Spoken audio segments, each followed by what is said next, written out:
This episode is brought to you by Bumble. So, you want to find someone you're compatible with, specifically someone who's ready for a serious connection, totally open to having kids in the future, is a tall, rock-climbing Libra, and loves rom-coms with vegan pizzas on Tuesdays just as much as you do. Bumble knows that you know exactly what's right for you. So whatever it is you're looking for, Bumble's features can help you find it. Date now on Bumble.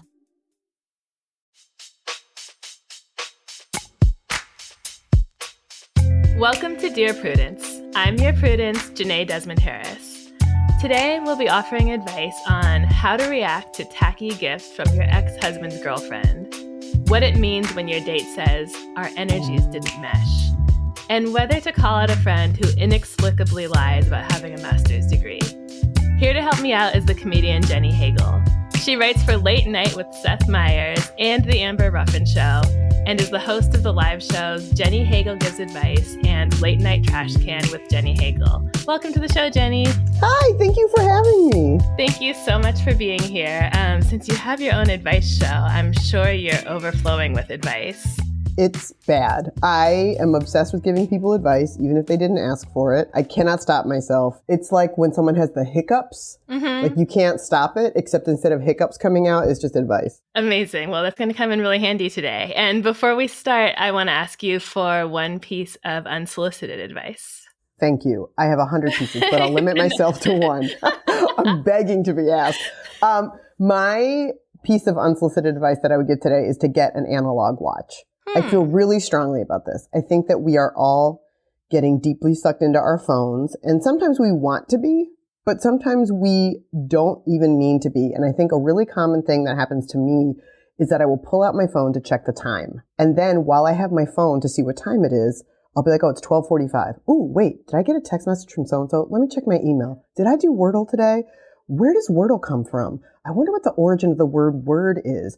Ooh, etymology.com. Let me read this. Where did the word etymology, what's the etymology of that? And then it is 3:30 in the afternoon. You've lost like 3 hours of your life doing random stuff on your phone that you had no intention of doing. So I felt like this was happening to me a lot, and I got a watch 2 years ago, and it has really changed my life. Because do I look at my phone too much? Still, sure, we all do. But I think it has really reduced the amount of time I unintentionally give away to my phone for no reason.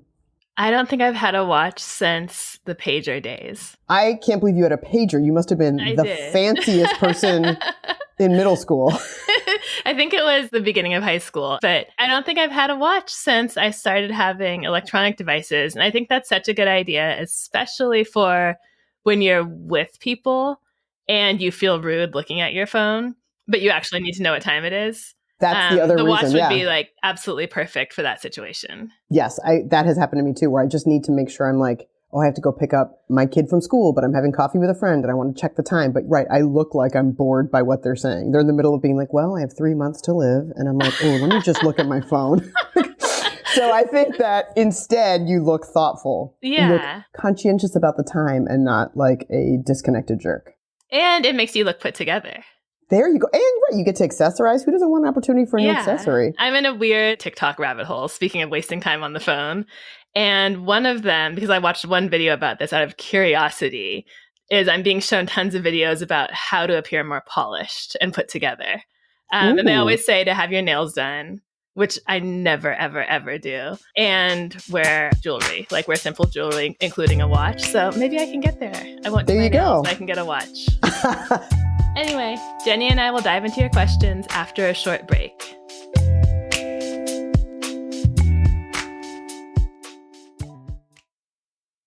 Can't get enough Dear Prudence? Then you should definitely join Slate Plus, Slate's membership program. You'll get to hear me answer an extra question every week just for members. With your subscription, you get ad-free listening across the Slate network and unlimited reading on the Slate site, including all Dear Prudence columns, past and present. Go to slate.com/Prudie Plus to sign up. It's just $15 for your first 3 months. Again, that's slate.com/Prudie Plus. This show is sponsored by BetterHelp. Around New Year's, we get obsessed with how to change ourselves instead of just expanding on what we're already doing right. Maybe you finally organized one part of your space and you want to tackle another. Or maybe you're taking your supplements every morning, and now you want to actually eat breakfast too. Therapy helps you find your strengths, so you can ditch the extreme resolutions and make changes that really stick. Every time my therapy appointment comes up, I think, I'm really busy and I don't need to do this. And every time that hour is over, I'm so glad I did it. One thing I'm going to work on this year, developing the self-confidence to listen to my own podcast. I've got to get over that insecurity. I'll update you guys on how it goes. If you're thinking of starting therapy, give BetterHelp a try. It's entirely online. Designed to be convenient, flexible, and suited to your schedule.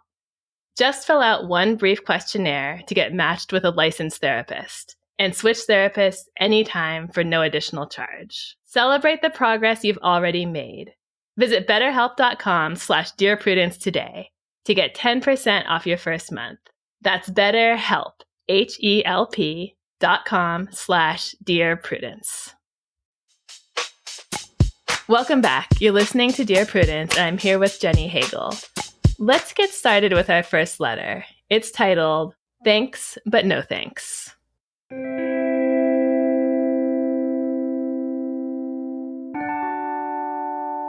I'm hoping for some advice on how to deal with my ex-husband's girlfriend, Tammy. She gave me a bunch of stuff for Christmas, and I'd like to say thanks, but no thanks. It was mostly smallish items, a sculpted candle with lots of glitter in it, some foul-smelling bath items, and some hair scrunchies with a corny novelty print related to my field of work. There was a large gift, too, that I truly don't know what to do with. I'm not close to her, but I keep the peace because my kids are at her house when they're with their dad. They moved in over a year ago. None of the gifts remotely hit the mark. Think of an aunt who knows you're an artist by profession, then buys you a 96-piece jumbo art set from Walmart and maybe a sassy shirt about cats because you happen to have one. Even if I liked the stuff, I just can't use it.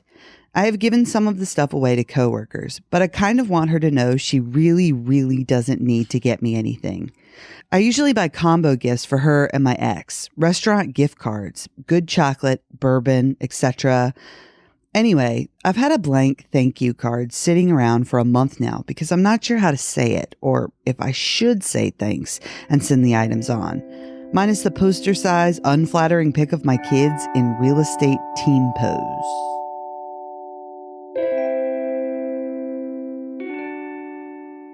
I wonder what the large gift that the letter writer didn't feel she could name was. She went into great detail about the other ones and then said there was this large gift too. Right. Like, is it like a refrigerator?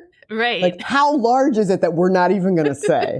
We're not even going to talk about it. But seriously, I actually have to say I find this very sweet on Tammy's part. In a world where blended families can be super challenging, and believe me, the Dear Prudence inbox is full of stories about step-parents and stepchildren and conflicts among married couples over children and exes and relationships with exes. This seems, I almost want to say, beautiful. You are on good terms with her. She's making you poster-sized photos of your kids, which are not cheap to get printed out at Walgreens or CVS. These things take some thought, and I think she's even trying to speak to your interests. So it feels to me like, let's be honest, the actual gifts aren't a problem. It's not that much of a burden to hide a candle with glitter in it. She's not coming over to the house. You're not having to display things. I wonder if the letter writer is bothered on a deeper level by the existence of Tammy, or that her husband is dating this tacky woman who's so different from her and is such a tryhard. I don't know. How did it hit you? I think that's exactly right. So this letter really hit home for me because it speaks to two of my very strong interests: blended families and thank you notes. I'm actually part of a blended family. I'm divorced, and then I have a partner who I've been with for 7 years. So my ex and my partner and I are all raising my son. Mm-hmm. And, he's at my house with me and my partner part of the week, and he is at his other mom's part of the week. And we all get along great. But that, we really make an effort. Like, there are sometimes where all four of us hang out together. But that's because I think that it's important when you're part of a blended family, the central interest is the child or children involved. Right. That's the number one priority. Right. So first and foremost, gifts, like that corny expression, it's the thought that counts. Yeah. That's very true and real. So The point of a gift is not, did they get it right? A gift, it's a cultural point of connection. It's me saying, hey, I want to connect with you. And the way I'm connecting with you is through this candle or gift card or whatever. So the point of a gift isn't the thing you get. The point of the gift is that someone tried to reach out to you and give you a gift. Now, bonus if they get it right. But there's so many gifts that just don't quite get it right. I'm sure I've given people a million gifts that they were like, ugh, thank you. Right. But we're all trying, right? And so I think number one is that Tammy is trying. And I think the second thing that's really important is Tammy is trying to create like a cohesive blended family. Right. It'd be so easy for Tammy to be dating this woman's ex and then be like, I'm not going to talk to her. I'm not going to give her a gift.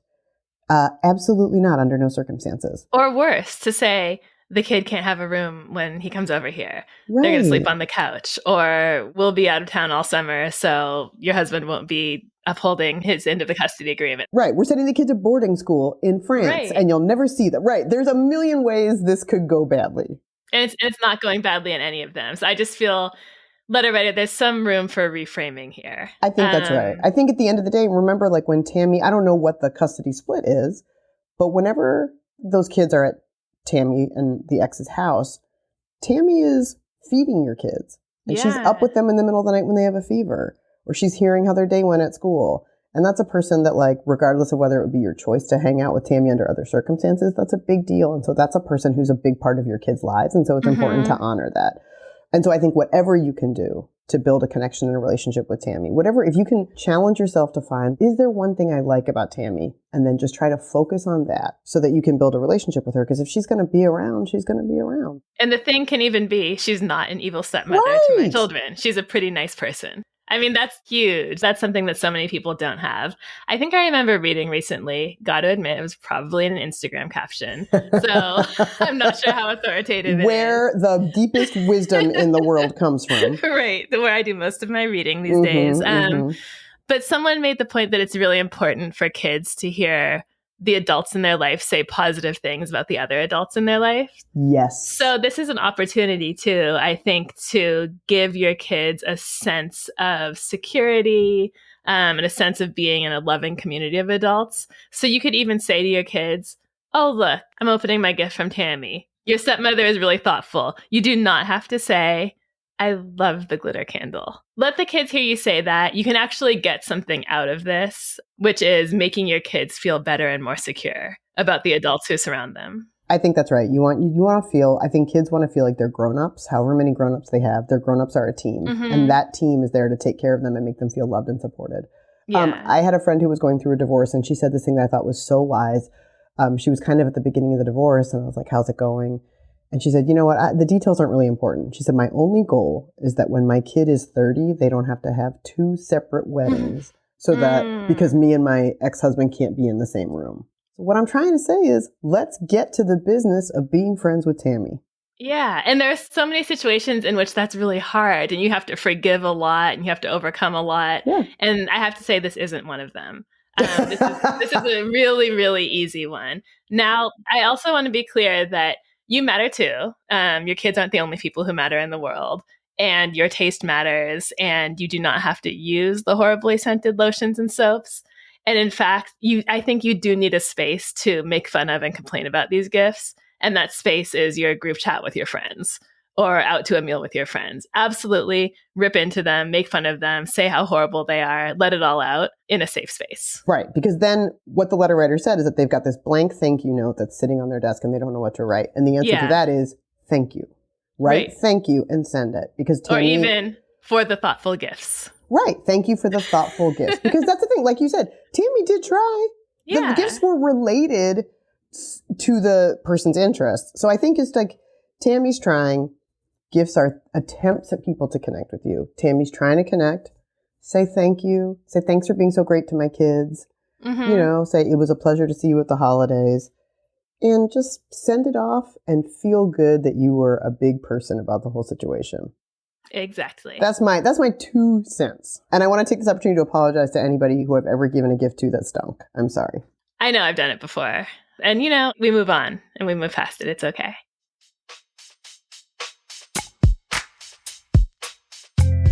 You're listening to The Dear Prudence Show, and when we come back, we'll be reading more of your letters. Stay with us.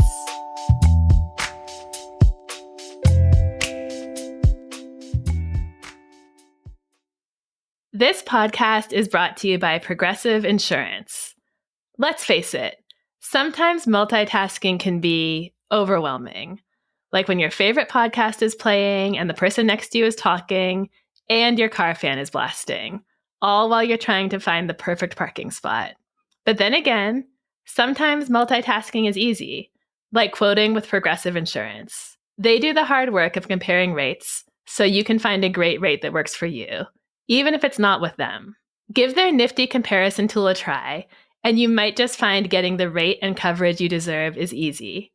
All you need to do is visit Progressive's website to get a quote with all the coverages you want, like comprehensive and collision coverage or personal injury protection.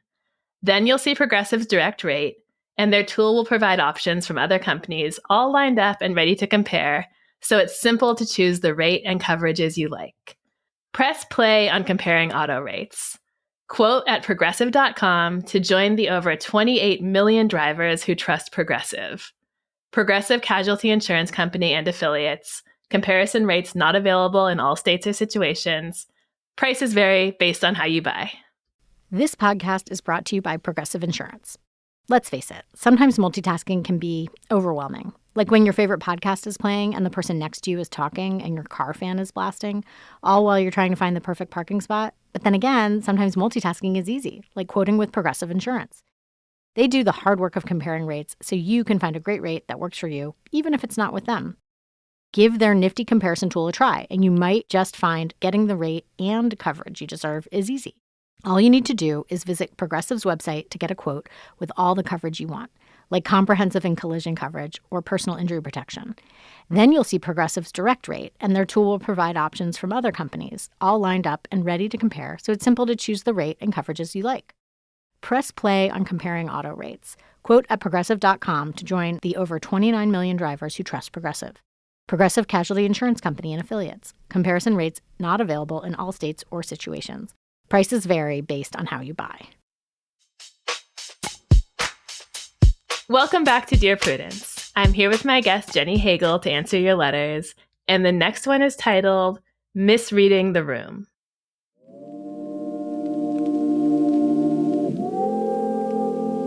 Met another guy at a bar and we went out on a date. I thought it went really well, just some first date awkwardness here and there. But other than that, it was one of the best first dates I'd had in a long time. The conversation flowed, he was sweet and respectful, just had a really good feeling about seeing him again and what it could look like. After parting ways, we made plans to meet again, only for me to get a text just 2 days later that he was no longer interested in meeting because he felt our energies didn't mesh. I found myself pretty taken aback. Did I misread the vibes? Do something wrong? I can only wonder if my age was a factor. I was about 10 years younger. Or whether it was because I'm trans, I had disclosed beforehand and he didn't seem to have a problem with it. I usually feel I'm good at reading vibes and if someone's interested. How did I get it so wrong? And why has it shattered my dating confidence so much?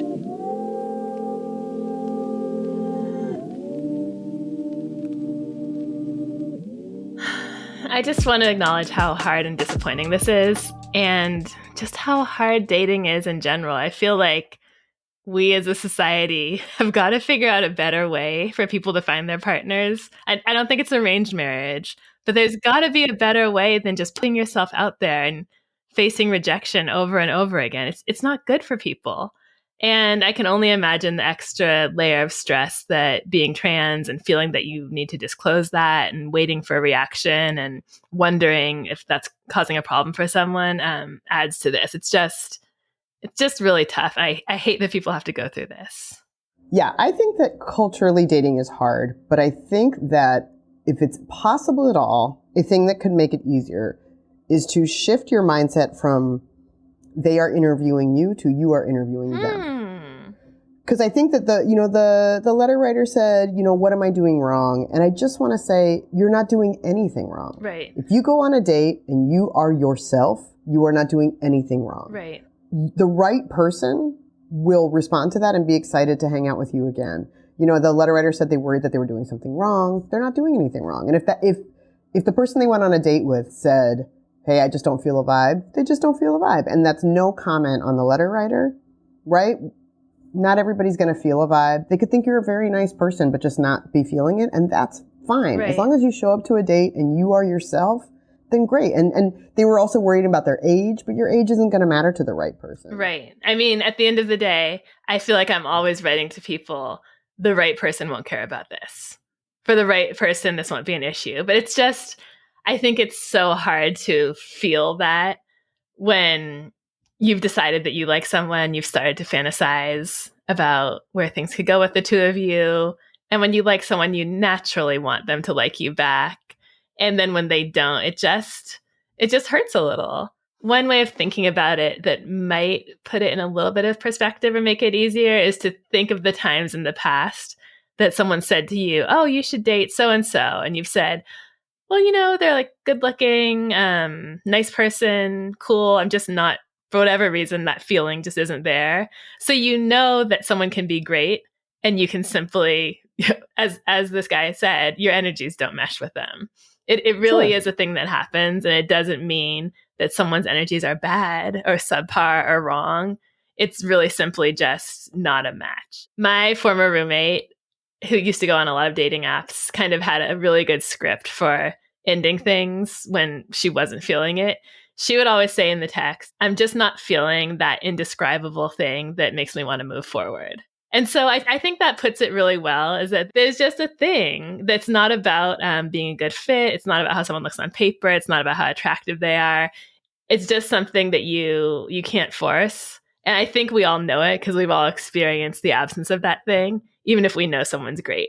Right. We've all had that person in our lives where we're like, if I could just make myself be attracted to them. Yeah. Because you're like, because right, it's like you have like some friend of yours who's like great and they're a solid human being and they're like, they have a good job and their breath smells good and they're always like, their house is spotless and they're nice to your mom. And you're like, if I could just marry that person, it would all work. If I could manufacture a romantic feeling about that person. But you can't, right? No matter how good someone is, you can't make that happen. So I think you're right, Jenée. I think that's exactly right. Like we've all been in the opposite position where we want to be sending the message that the letter writer got. And so I think, right, that's a really good idea to try to remember a time when you just didn't have that feeling for someone else, but you still respected them as a person and thought they were a great person. Yeah. And another thing that might help is remembering that people have so much shit going on. So this person could be having mental health struggles or just be feeling really down and having a hard time connecting with anyone in their life. This person could have low self-confidence. This person could hate dating and not know if they ever want to share a space with someone. And for whatever reason, they could self-sabotage everything that seems promising. I could make up a million stories. And I'm sure this resonates with you too. You deal with a lot of requests for advice. People have a lot going on. Yeah, they know they do. And I think that's the other thing I really noticed is that the phrase that this person used when they turned down the letter writer was very vague. It almost felt like a corporate, like a press release statement. And I think that unfortunately, there isn't a big culture of directness and honesty in dating. Yeah. I wish there was. And instead, we use a lot of these platitudes, right? Like, it's not you, it's me. I'm sorry, I just have a lot going on right now, blah, blah, blah. And I do kind of wish the person had said, hey, I'm sorry. I know we really hit it off, but I went home and I thought about it. And I actually feel like too stressed out right now with work. And I think I'm just not, or if they had said, hey, we had a great time, but the day after we went out, my ex came out of nowhere and was like, let's try again. Like, if it's too bad that we don't communicate with each other more honestly in dating, because then I think it would not leave so many people feeling like, wait, am I crazy? Did I miss the fact that we really hit it off? Right. Did I misjudge that?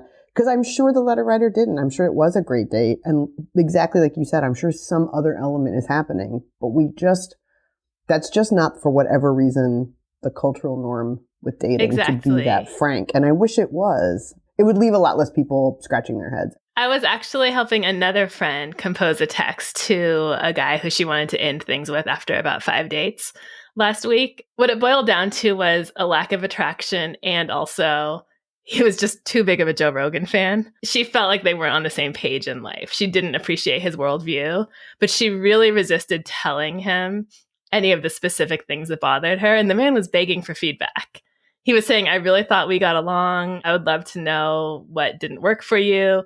And she was just saying things like, I gave her the I'm not feeling that indescribable thing line. And she said, I'm just not feeling it.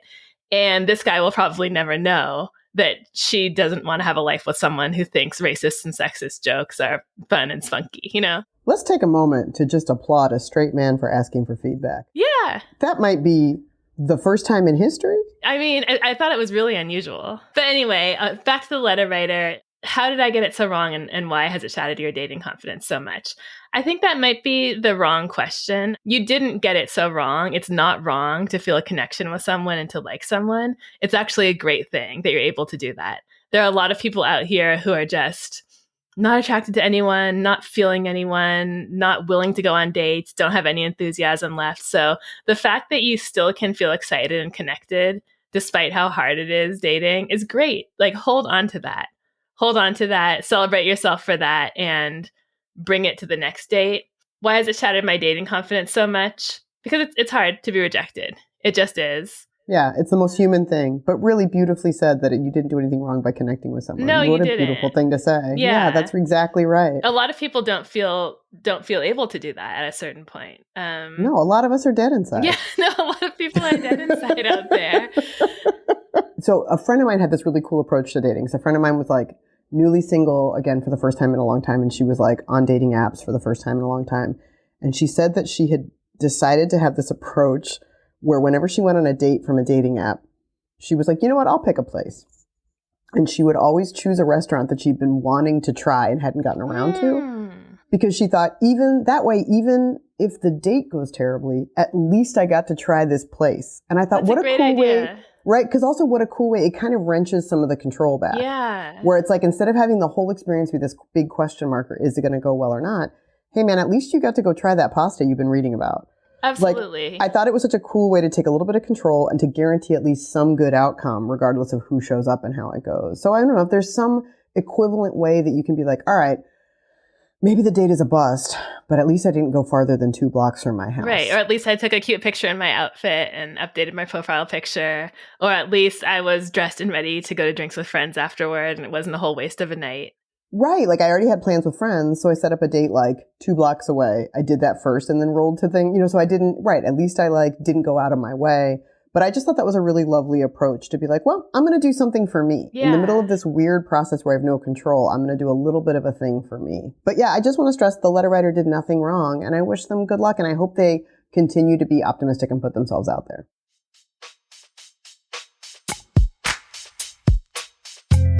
This is Dear Prudence. We need to take a break, but when we come back, more letters from you and advice from us. Stay tuned.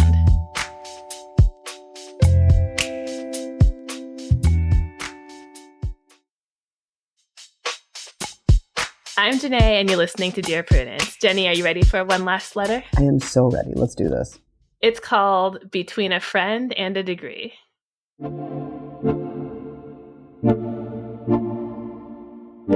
My friend Jill and I both work in a travel industry in different capacities. We've been friends for almost 20 years. On a couple of occasions, she has confided in me that she did not finish college and doesn't have a degree.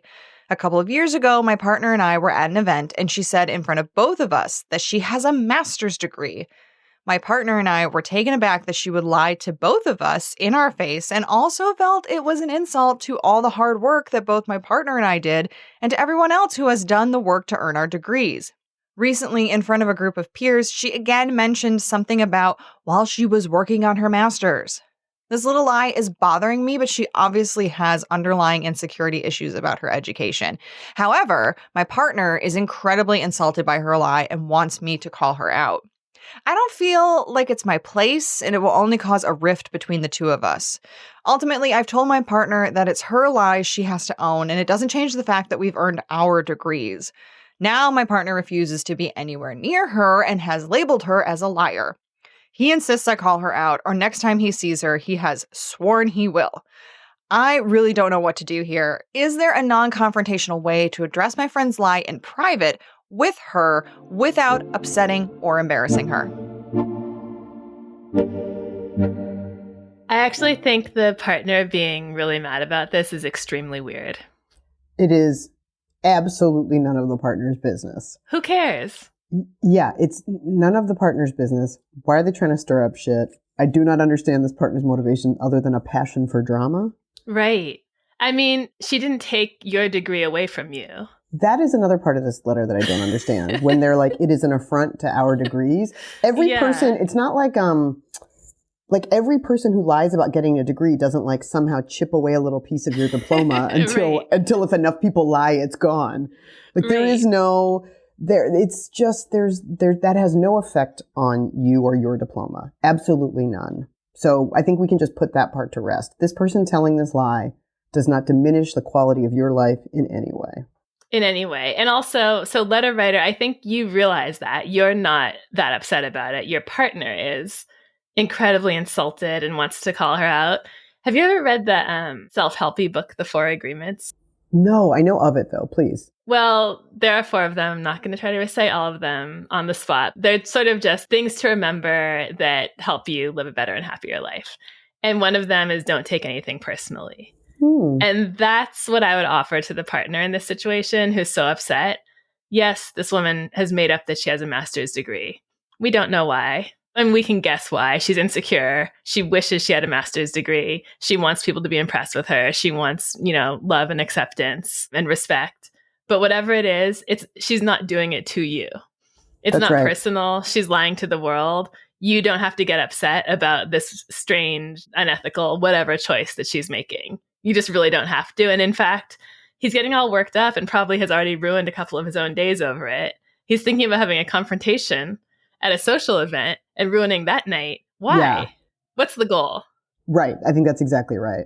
I think it's also maybe worth inviting the letter writer to consider a degree of empathy. I don't know why this person's telling this lie, but I will say that college and graduate school are prohibitively expensive. Mm-hmm. They are not options that are available to everybody in the world. Mm-hmm.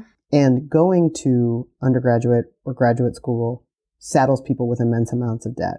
But not having degrees will often shut people out of opportunities. Mm-hmm. So I think it's worth remembering that not everyone has the opportunity to go to college. And then as a result, sometimes when people don't go to college, they are kept from opportunities that they might be extremely fully qualified for. Right. And so maybe, I don't know, I'm assuming a lot, I'm taking a lot of guesses here, but maybe this person who's telling this lie had a point where they realized they couldn't continue in their career or have opportunities open to them that they felt qualified for or wanted to try for unless they told this lie. Mm-hmm. Now, it sounds like they are colleagues, and it sounds like this person is good at their job because it sounds like they encounter each other at work. So if this person is doing their job, now if this person said, I went to medical school and they didn't, and they're out here prescribing medicine, that is one thing. Absolutely. Yeah, if this person's like, sure, I'm an orthodontist, and then they're just nailing stuff to teenagers' teeth, and they're just out here rogue, making braces. That's a problem. Like DIY at their house. That's different. I don't think anybody's being harmed by this, and so I think it's really none of any of our business. The only time it might become the letter writer's business is if this person asks this person to support the lie. If this person's like, if we're at a social setting, a professional setting, and someone's like, ugh, I remember when I was in grad school. Am I right? You were there. Right? Remember when we were in grad school together? Yeah, all the late night studying. Yeah, we did all that grad school stuff. Then you don't want to get involved in that lie. But I think up until the point where it directly affects you, just leave it alone. Unless there's a point where you are concerned about this person. Mm-hmm. If you want to ask out of genuine concern, God bless. But I don't think that's where we're coming from with this letter. I think we're coming out of like a place of conflict or judgment, and I don't know that that's serving us here. Absolutely. And I would encourage the letter writer to say to your partner, this is her business. I'm choosing not to be upset about it. I don't think it's a great idea for you to confront her or call her out. I encourage you to think about what your goal would be and what you hope the outcome would be. If you do, know that that's going to be your thing, and I won't be part of that conversation. Oh, what a lovely, mature way to say that. I would have been like, mind your business. Also mind your business. TLDR, mind your business. Jenée is a much more mature much more evolved human being than I am. But I think what a lovely thing you said, what a lovely framework for every argument. What is your goal here? And what is your intended outcome? Because until you know that, maybe it's not, maybe it's not worth having a confrontation unless you are clear about a goal and an intended outcome that really will serve the people involved. those are all the questions we have for this week. It's been fun and hopefully helpful. Thank you, Jenny. Thank you. You can follow Jenny on Twitter and Instagram. Her handle is her full name, Jenny Hagel. And if you're in New York City, go see Jenny Hagel Gives Advice at Union Hall. There's a link in the show notes to get tickets. Do you need help getting along with partners, relatives, coworkers, and people in general? Write to me. Go to slate.com/Prudie. That's slate.com/PRUDIE. The Dear Prudence column publishes every Thursday. If you'd like to hear your question answered on the podcast, we are looking for letter writers who would be comfortable recording their questions for the show. You can stay anonymous. Dear Prudence is produced by Se'era Spragley Ricks and me, Jenée Desmond-Harris, with a special thanks to Maura Currie. Editorial help from Paola De Verona. Daisy Rosario is Senior Supervising Producer, and Alicia Montgomery is Slate's VP of Audio. I'm your Dear Prudence, Jenée Desmond-Harris. Until next time.